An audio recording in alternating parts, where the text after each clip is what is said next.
You won't believe what just unfolded on live television, a so-called routine political panel discussion that went from polite chatter to a full-blown reckoning in just minutes.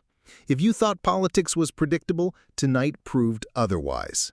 And before we dive deep into the explosive moment where California Governor Gavin Newsom tried to brush off Karoline Leavitt as nothing more than a right-wing puppet, only to be humiliated in seconds, make sure you hit that subscribe button, drop a like, and let us know your thoughts in the comments. Because trust me, this is the kind of exchange that people will be talking about long after the cameras stopped rolling. Now, let's set the scene. The studio lights were sharp, the air conditioning cold enough to keep nerves under control, and the polished table stretched across the stage like an arena waiting for its fighters. Viewers at home expected a safe, scripted dialogue, governors talking policy forecasts, strategists tossing around numbers, journalists nodding on cue. It was political theater in its safest form. That's what the producers wanted, that's what Gavin Newsom expected. But when Karoline Leavitt took her seat across from him, the atmosphere shifted, almost like the temperature had dropped. She was younger, less seasoned on paper, the type the establishment often assumes will smile politely, maybe add a few prepared talking points, and then fade into the background. But Karoline wasn't there to fade. She was there to fight. Newsom opened the panel the way he always does, with that smooth, confident grin. "Glad we could bring voices from all sides today," he said, flashing a smirk in her direction. Then, almost casually, he added the jab. "Even the one still clinging to the 1950s. The other panelists chuckled politely, the kind of hollow laughter that fills silence but carries no conviction. It was meant to sting, a subtle dismissal of her conservative viewpoint. But Karoline didn't flinch. She didn't even shift in her seat. And that, right there, is what caught the audience's eye. Because in politics, silence after mockery isn't weakness, it's preparation. The host pivoted back toward the panel, tossing softball questions about economic forecasts and state budgets. Newsom leaned forward with practiced ease, rattling off statistics and carefully packaged headlines, the kind designed for sound bites. For a moment, it seemed like business as usual. But every camera in the room noticed what viewers would later replay online. Karoline, sitting perfectly composed, waiting, listening, like a fighter timing her counterpunch. Behind the scenes, producers kept the rhythm smooth. Analysts were already preparing post-show talking points. To them, this was just another night at the office. Yet anyone paying close attention could sense it. The script wasn't going to hold. And then it began. Newsom leaned back in his chair, adjusted his tie, and with a tone dripping with condescension, asked the question that would set the entire internet on fire. How does it feel to build a career simply parroting talking points from aging men who tweet in all caps? The room froze. The audience didn't laugh this time. The panelists glanced at each other, unsure whether to smile or recoil. It was bold, but it was also reckless. Because the moment he called her a puppet, the moment he tried to reduce her identity to borrowed lines and borrowed power, the balance of the debate began to tilt. Karoline blinked once, just once, and the camera caught it, that flicker of disbelief mixed with restrained amusement. And then she leaned forward, her voice steady, calm, but with an edge sharp enough to cut through the studio air. "Are you suggesting that a woman with her own ideas, just because she disagrees with you, is someone else's puppet?" The silence was louder than applause. The word puppet didn't just land, it exploded. It was the kind of insult designed to stick, the kind that politicians like Gavin Newsom have perfected over years of polished sparring. He smirked as if he'd landed the knockout punch early, leaning back in his chair like the point was already scored. But here's the thing about arrogance on live television. It leaves the door wide open for humiliation. Karoline didn't blink. She didn't rush to defend herself with frantic words or defensive hand gestures. No, she leaned in slowly, eyes locked on his, the posture of someone who knew she was about to turn the room upside down. And when she spoke, it wasn't loud, it wasn't dramatic. It was worse for Gavin. It was calm. "I didn't realize strong women only count when they're on your side." Boom. The studio dropped into silence. A few heads on the panel turned toward her, mouths slightly open, as though they weren't sure they'd actually heard her say it. Even the host hesitated, his script notes suddenly feeling irrelevant. Gavin's smirk flickered, just for a second, but cameras caught it, the micro-expression of someone realizing the spotlight had shifted. And Karoline wasn't finished. She leaned back, hands folded in front of her, and delivered the kind of line that sticks in people's heads long after the camera shut off. Here's a better question. What exactly have you done for California that doesn't involve PR stunts and slick headlines? Ouch. That wasn't a jab, that was a blade straight to the heart of his carefully built image. Newsom's entire political persona rests on polish, on camera-ready moments, on looking like the smooth operator in a room full of chaos. But Karoline had just stripped that away in front of a live audience. The panel, usually filled with overlapping voices and forced chuckles, fell dead quiet. You could almost hear the hum of the studio lights. Even the audience, coached to keep reactions muted, couldn't help but gasp. A few scattered claps broke out before quickly being hushed. Meanwhile, the internet was already moving faster than the studio. Clips of the exchange were cut and posted to X and TikTok before the moderator could move to the next question.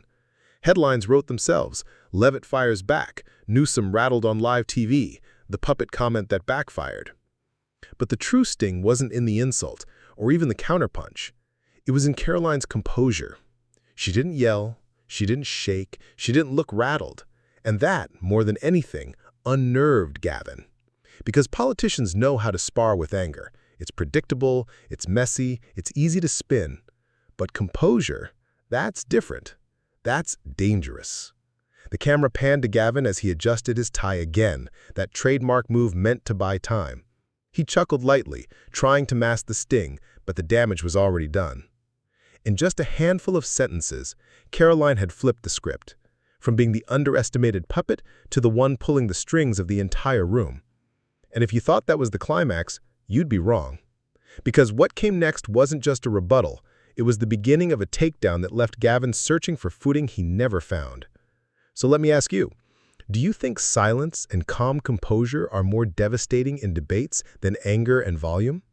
Drop your thoughts in the comments below, because as you move into what came next, you'll see exactly how restraint became Karoline's most powerful weapon. If Gavin Newsom thought the storm would pass after his puppet comment backfired, he was sorely mistaken. This was only the beginning, and like a seasoned actor caught forgetting his lines, he reached for the same tricks he'd used countless times before. Deflect, smirk, throw in a clever one-liner, distract with statistics polished enough to sound impressive but vague enough to avoid accountability. That's the Newsom playbook. But the problem, Karoline wasn't playing his game. She was rewriting it in real time. The host tried to steer the conversation back to safer ground, asking about the economy, job numbers, and recovery efforts. Gavin straightened his jacket, eager to retake control. Look, under Democratic leadership, jobs are growing, inflation is trending down, wages are up. It was textbook Gavin, smooth, practiced, camera-friendly.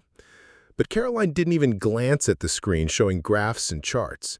She let him finish, then tilted her head ever so slightly and delivered her counter like a surgeon with a scalpel. Let me guess, you're using quarterly data from a selective sector and calling it a win. Try talking to middle-class parents in Wisconsin or small business owners in Nevada. They're not reading graphs, Governor. They're living the gap between numbers and groceries. Boom. Another silence. Another moment where the sound of her words weighed heavier than his statistics. And here's the thing. Gavin was used to loud critics, protesters, even hostile reporters. Those he could handle. What rattled him was the composure. Karoline wasn't shouting, wasn't flailing her arms, wasn't stumbling over words. She was calm. Calm in a way that made every point land harder, sharper. Did you notice it too? Sometimes silence after a devastating line hits harder than 10 minutes of yelling. Do you agree? Tell me in the comments. Gavin laughed nervously, trying to brush it off. That's rich coming from someone who's been in Washington how long? But Karoline didn't blink. Long enough to see how deep the rot goes, but not long enough to forget who I serve. And just like that, the energy shifted again. Clips of that single line began circulating online within minutes. Hashtags lit up Twitter. Commentators on YouTube and TikTok were already calling it the line of the night. Even the host, a seasoned moderator who'd seen plenty of fiery debates, hesitated to step in, because what was unfolding wasn't just another exchange of talking points. It was something rare, a political heavyweight being dismantled, not with insults or volume, but with logic, poise, and unshakable confidence. For the first time all evening, Gavin's usual tools weren't working. The charm looked rehearsed, the smirk looked forced, the statistics sounded hollow. And Karoline?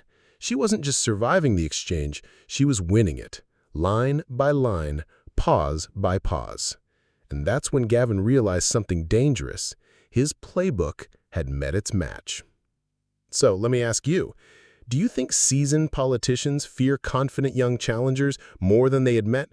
Or is it the calm dismantling of their carefully built image that truly shakes them? Drop your thoughts below, because what came next didn't just rattle Gavin, it humiliated him on live TV. By this point, Gavin Newsom's polished armor was starting to crack. The smirk that usually carried him through tense exchanges was slipping, his tie adjustments more frequent, his water glass suddenly his closest ally. He tried again to reset the stage, leaning forward with that trademark voice of authority. Karoline, with all due respect, your talking points don't reflect reality. The American people want progress, not party politics. It was meant to be his reset button. It sounded strong on paper, but live, under the heat of the cameras, it came off desperate. A politician reaching for a line rehearsed in a back room hours before. Karoline let him finish. And then, with surgical timing, she tilted her head and delivered a line that cut deeper than any insult. You call me a puppet, but what exactly do you call a man who smiled his way through lockdown mandates, filmed maskless dinners at French Laundry, and told working families to stay home while he lived a double standard? The hush that followed wasn't awkward, it was electric. Even the host froze, unsure whether to step in. The audience, trained to keep quiet, let out audible gasps. And Gavin? He chuckled, that nervous laugh he used whenever his back was against the wall. But this time it wasn't enough. Karoline leaned in slightly, her voice still calm, but edged with precision. You govern like a celebrity, not a public servant. You care more about looking good on camera than showing up when your state's on fire, literally and economically. Boom. Another silence, another blow to his carefully crafted persona. And here's where the tables fully turned. For weeks, Gavin's team had painted Karoline as inexperienced, untested, someone who couldn't hold her own on a big stage. Yet here she was, not only holding her own, but dismantling him piece by piece. The irony? She wasn't playing offense by shouting over him. She was winning by staying composed, making him look rattled simply by staying still. Even the camera operators sensed it. They pushed in closer on the split screen. Gavin, jaw tight, sipping water. Karoline, steady posture, eyes locked, a faint smirk of precision, not arrogance. The contrast spoke louder than words. And then came the twist that left the internet buzzing. Karoline circled back to his own insult, turning it into her most devastating line of the night. You accuse me of being a puppet, but let's talk about strings, shall we? You take marching orders from Hollywood, from party elites, from tech billionaires who wouldn't last a day under the policies they push.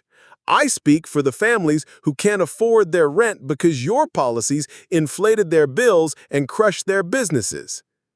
The instant replays online had one caption: Devastation by Karoline Leavitt. So, here's the question. Was this the moment Gavin officially lost control of the debate? Or was it the second he underestimated her composure? Drop your thoughts in the comments, because what happened in the final act sealed this as more than a debate. It was a public humiliation. The moment Karoline Leavitt flipped the puppet label back onto Gavin Newsom, the debate shifted from a routine panel into a live political reckoning. The host's voice cracked slightly as he tried to move things along. Let's pivot to the next topic. but everyone knew the segment had already escaped the script. What had been planned as a carefully balanced exchange was now a runaway moment, and Gavin was the one being dragged. On stage, the contrast was undeniable. Gavin, once the polished master of spin, now leaned forward tensely, his jaw tight, his humor falling flat. Karoline, calm, sharp, unflinching, sat back with the poise of someone who had just rewritten the tempo of the room. Backstage, staff whispered frantically. Camera operators exchanged wide-eyed glances. Even the makeup crew paused mid-step, brushes frozen in hand. Nobody expected the newcomer to control the narrative, let alone dismantle a seasoned governor live, on air, with millions watching. And the millions weren't silent. By the time the host stumbled into the next question, the internet was already on fire. Clips of Karoline's clapbacks hit X, TikTok, and YouTube Shorts before the first commercial break aired. Hashtags trended instantly. Hashtag puppet comment backfires. Hashtag Leavitt versus Newsom. And hashtag truth doesn't need permission. Screenshots of her steely stare beside Gavin's strained smirk flooded timelines. Reaction videos stacked up within hours. But the real humiliation wasn't just digital, it was personal. Every time Gavin tried to retake control, Karoline cut through with a line that silenced him more than shouting ever could. When he insisted the American people were tired of division, she calmly replied, "You just described your own campaign strategy." The crowd reacted audibly, a sharp exhale of half-laughs and gasps. The host shifted in his seat, unsure whether to intervene, but the damage was clear. Gavin wasn't leading anymore. He was surviving. And then came the blow that sealed it. Gavin raised his voice, desperate to reframe. The reason the American people support our agenda is because they're tired of extremism, tired of fear, tired of your side pushing division instead of solutions. Karoline didn't interrupt. She didn't rush. She waited until the silence pressed down on him, then leaned in and said, "You want to talk about fear. The people fear losing their jobs to your overregulation. They fear the price of gas doubling while you chase headlines with green energy slogans. They fear a future packaged in buzzwords and sold with a smile. And you know what they fear most? That no one in your office even listens." The silence that followed was crushing.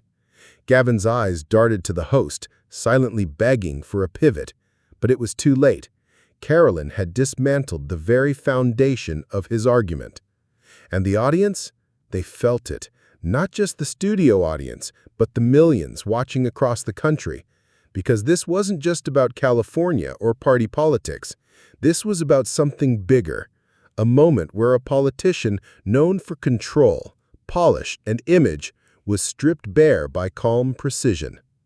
Even after the cameras cut to commercial, the tension didn't ease. Crew members avoided eye contact with Gavin. Producers debated cutting the segment entirely, but the clips were already out. The story had already written itself. And when the red light blinked back on, Gavin tried to smile, tried to pivot again. "Well, that was spirited," the host laughed nervously. But Karoline didn't laugh. She folded her hands, looked straight into the camera, and delivered her final strike. "I came here knowing I'd be called names. That's fine. I don't need to be liked by everyone at this table. But I will not sit here and pretend the people watching from home can't tell when they're being talked down to." The audience broke into applause. Not a roar, but enough. Enough to signal that the underdog had just flipped the narrative on live television. Gavin leaned back, exhausted, blinking faster than usual, the body language of a man rattled but unwilling to admit defeat. Karoline sat still, calm, untouched by the firestorm she had just walked through. By the time the broadcast ended, the outcome was sealed. The internet crowned its winner. Analysts scrambled to spin the narrative, but clips don't lie. This wasn't just a clash of talking points, it was a humiliation, one that Gavin would carry long after the lights went down. And somewhere across the country, in living rooms and on phones, undecided voters whispered the same thing. She's not just another voice. She's the reckoning. So what do you think? Did Karoline Leavitt just expose what polished politics tries so hard to hide? Or was this simply a viral moment blown out of proportion? Drop your thoughts in the comments below. We want to hear from you. And if you enjoyed this breakdown of one of the most heated exchanges we've seen in a long time, don't forget to like this video, share it with your friends, and subscribe for more stories that cut deeper than headlines. Because as tonight proved, sometimes it's not the loudest voice that wins, it's the one that leaves the room speechless.